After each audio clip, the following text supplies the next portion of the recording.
So children, now we are going to do the second formed element. We have already finished with RBCs. So now we will start WBCs. WBCs are also known as leukocytes. They are colorless and their lifespan ranges from 1 to 15 days because there are many types of WBCs. So they have given you a range that some could be of a few days to 15 days. So they have given you a range of lifespan. Count varies from 6,000 to 8,000 per millimeter cube. Again, the reason why is it varying because there are various types of WBCs. They are formed in bone marrow, lymph, glands. The lymph also has glands and spleen. So these are the three organs where the WBCs are formed. Structure, they are nucleated, they have nucleus and are of different types. The nucleus can be of different shapes and various types of nucleus could be there. Function, they are very important part of the immune system. We also call them as soldiers of our body.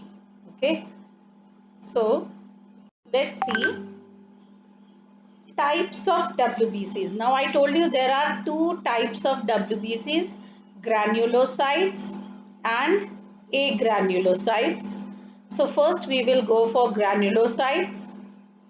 There are again three types, neutrophils also called heterophils, eosinophils, acidophils, basophils, cyanophils.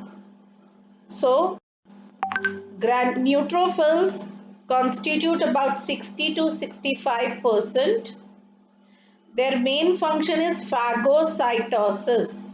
That means any foreign substance entering into the body, the neutrophils will engulf them, or you can say they will eat up and they will dissolve those foreign substances which are not required by the body or they should not have entered our body. So the process of engulfing any foreign material like virus, bacteria or any other thing by the cell is called phagocytosis. So neutrophils are the one which do that. So they are the soldiers of the body. Eosinophils or acidophils, they constitute 2 to 3% and they resist infection.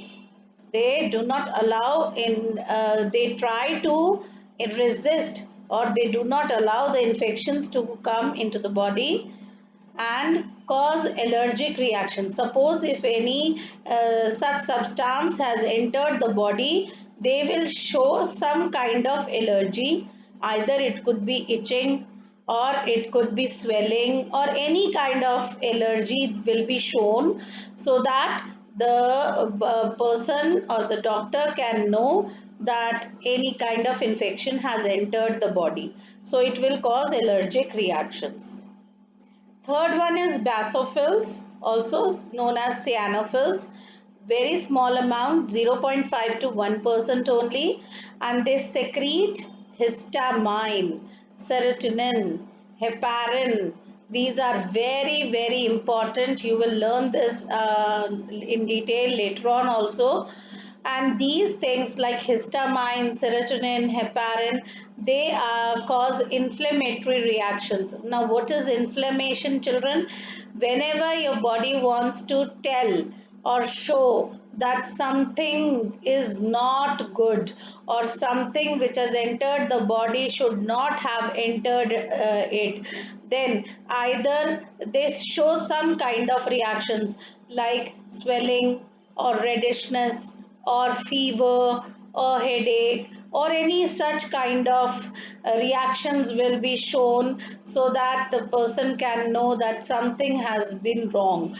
So these are the things like histamine, serotonin, heparin. These are secreted and they give some inflammatory reactions, so that the body can or the person or the doctor can know that something is wrong, something which has been used was not suiting the person. So these are all the granulocytes. Now let's see agranulocytes.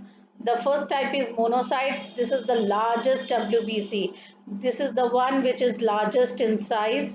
That is monocytes, 6 to 8%. And again, they are the ones who do phagocytosis.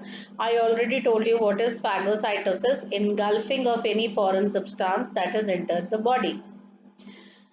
The most important agranulocytes are lymphocytes, smallest WBCs with largest nucleus. So one marker question can come. Name the largest WBC. The answer is monocyte. Name the smallest WBC, lymphocytes with largest nucleus. Okay. So lymphocytes again are of two types, B lymphocytes and T lymphocytes. This we will discuss in class 12 also.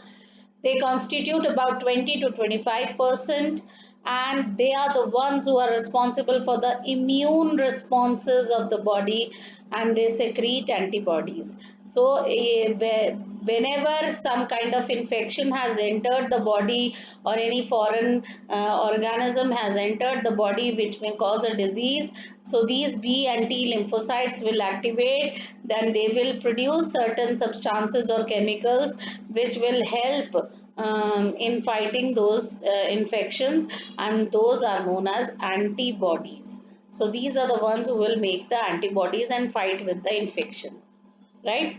So this is about WBCs. Now next is platelets. The third formed element is platelets, also known as thrombocytes. They are again colorless. Lifespan is 7 days. The count may vary from 1.5 to 3.5 lakhs per millimeter cube.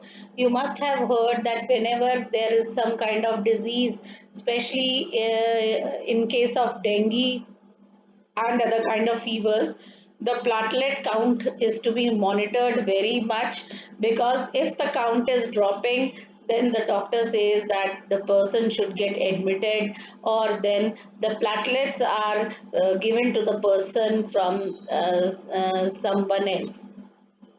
Like we give blood transfusion is done, similarly platelets are also given to the patient. So the count of platelet is very much important whenever the person is having some disease.